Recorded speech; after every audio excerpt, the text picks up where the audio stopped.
मैं नीतीश जी का, तेजस्वी जी का और सभी जो गणमान्य नेता उनके साथ आए हैं, उनका तहे दिल से शुक्रिया अदा करता हूं।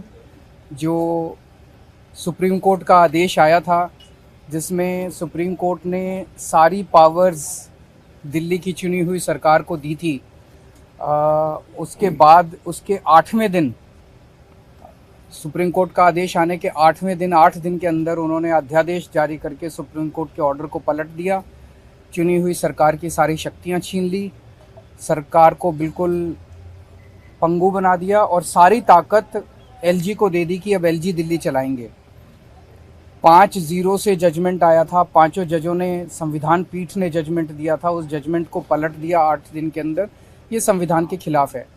उसके बारे में नीतीश जी आज आए थे और उनसे काफ़ी डिटेल में चर्चा हुई। उन्होंने पूरी तरह से समर्थन जाहिर किया कि ये उन्होंने वो हमारे साथ हैं, दिल्ली के लोगों के साथ हैं और दिल्ली के साथ जो अन्याय किया है केंद्र सरकार ने, उन्होंने कहा कि इसका मिलके लड़ेंगे। और मैंने उनसे निवेदन किया, अभी वो पूरे देश के अंदर विपक्ष को एकत्रित करने में जुड़े हुए हैं। मैंने उनसे निवेदन किया कि अगर सारा विपक्ष इकट्ठा हो जाता है, नॉन बीजेपी सारी पार्टियां इकट्ठी हो जाती हैं, तो एक तरह से राज्यसभा के अंदर अगर ये इसको बिल के रूप में लेके आते हैं तो इसको बिल के रूप में हराया जा सकता है राज्यसभा के अंदर। और अगर राज्यसभा के अंदर ये बिल हार गया तो ये एक तरह से 2024 का सेमीफाइनल होगा। फिर एक मैसेज चला जाएगा पूरे देश के अंदर। ये बिल अगर हार जाता है तो मैसेज पूरे देश में जाएगा कि 2024 के अंदर बीजेपी की सरकार जा रही है। मैं बहुत अच्छा, तो हम लोग आए हुए थे यहाँ, तो आए ही थे आपसे मिलने के लिए। और इनको काफ़ी जो सुप्रीम कोर्ट का फैसला हुआ बहुत अच्छा लगा और हम लोग तो देखते ही रहे। अब उसके बाद जो कुछ भी करने की कोशिश हो रही है केंद्र सरकार के द्वारा, ये तो एक विचित्र बात है। अब आप जरा संविधान को देख लीजिए, क्या अधिकार है। जब गवर्नमेंट बनाई जाती है, इलेक्टेड सरकार बनती है, तो उनको जो अधिकार दिया गया है उसको कैसे आप हटा सकते हैं? ऐसा तो कुछ नहीं है। लेकिन अब किस तरह से हो रहा, इसलिए तो हम लोग कह रहे हैं कि सारे देश में सब लोग एकजुट हों, ताकि ये लोग संविधान का भी और किसी भी चीज का अपने ढंग से जो इधर से उधर कर रहे हैं और किस तरह का माहौल बन रहा है। अब दिल्ली में इनको लोगों ने किस तरह से बहुमत दिया है और किस तरह से सब लोग साथ हैं।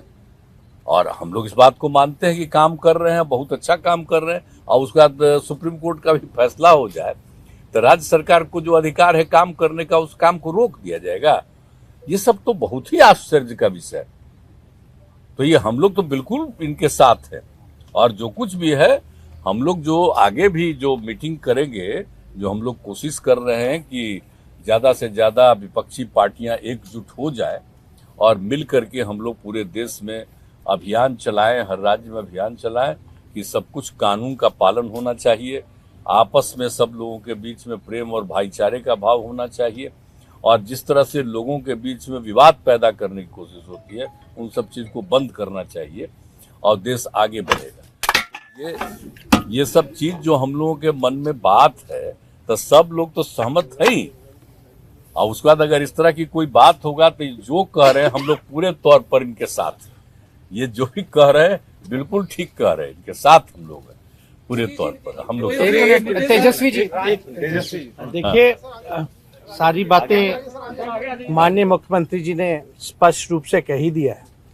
आज की मुलाकात खास तौर पे इसलिए है कि जो लोकतंत्र है, लोकतंत्र में चुनी हुई सरकार को जो अधिकार मिले हैं और जिस प्रकार से जो नॉन बीजेपी स्टेट में जिनकी भी गवर्नमेंट है, बीजेपी लगातार उनको तंग कर रही है, परेशान कर रही है। तो जो परेशानी अरविंद केजरीवाल जी झेल रहे हैं, हम यहाँ पूरी तरीके से इनको समर्थन देने आए हैं कि इनके साथ अन्याय कर रही है केंद्र की सरकार। और जब सुप्रीम कोर्ट का जब जजमेंट आ गया तो सारी चीज़ें स्पष्ट हो गई, तो कुछ कहने वाली कोई बात ही नहीं है। लेकिन जिस प्रकार से इनको तंग किया जा रहा है, या और दूसरे राज्यों में जिस प्रकार से केंद्र भेदभाव कर रही है उन राज्यों के साथ, तो ये कहीं से भी न्यायपूर्ण नहीं है। लोकतंत्र पर ये साफ दिखाता कि खतरा है। ये लोग संविधान को बदलना चाहते हैं, जो हर केस हम लोग मिल करके होने नहीं देंगे। और मान लीजिए अगर दिल्ली में बीजेपी की सरकार रहती तो क्या एलजी की हिम्मत होती इस प्रकार का काम करने की? तो एक बात से पूरी तरीके से हम लोग विश्वास के साथ कह सकते हैं, जितना भी ये अरविंद केजरीवाल जी को सताएंगे, तंग करेंगे, ये उतने ही मजबूत होंगे। और मैं पूर्ण विश्वास के साथ कह सकता हूं कि बीजेपी कभी भी दिल्ली में वापसी नहीं करेगी। तो हम लोग सब लोग इनके समर्थन में हैं और सब लोग मिल करके हम लोग जो है देश हित के लिए काम करेंगे। अध्यादेश वाले मुद्दे पर क्या आप कांग्रेस से भी बात करेंगे? राज्यसभा में कांग्रेस का समर्थन होगा क्योंकि जेएनसीटी एक्ट पे भी कांग्रेस वॉकआउट कर रही है। तो इनसे बातचीत की है तो हमारी बातचीत कांग्रेस से जो भी हुआ है, हमको तो नहीं लगता है कि कोई किसी का जो संवैधानिक स्थिति है उसका कोई उल्लंघन तो नहीं ना होना चाहिए जी। तो हमारी जो उनसे बातचीत होगी तो उनसे भी हम लोग चर्चा करते हैं। मैं जा रहा हूँ परसों 3 बजे ममता जी के साथ मेरी कलकत्ता में मीटिंग है और उसके बाद एक एक करके मैं हर पार्टी अध्यक्ष से पूरे देश के अंदर मैं मिलने के लिए जाऊंगा।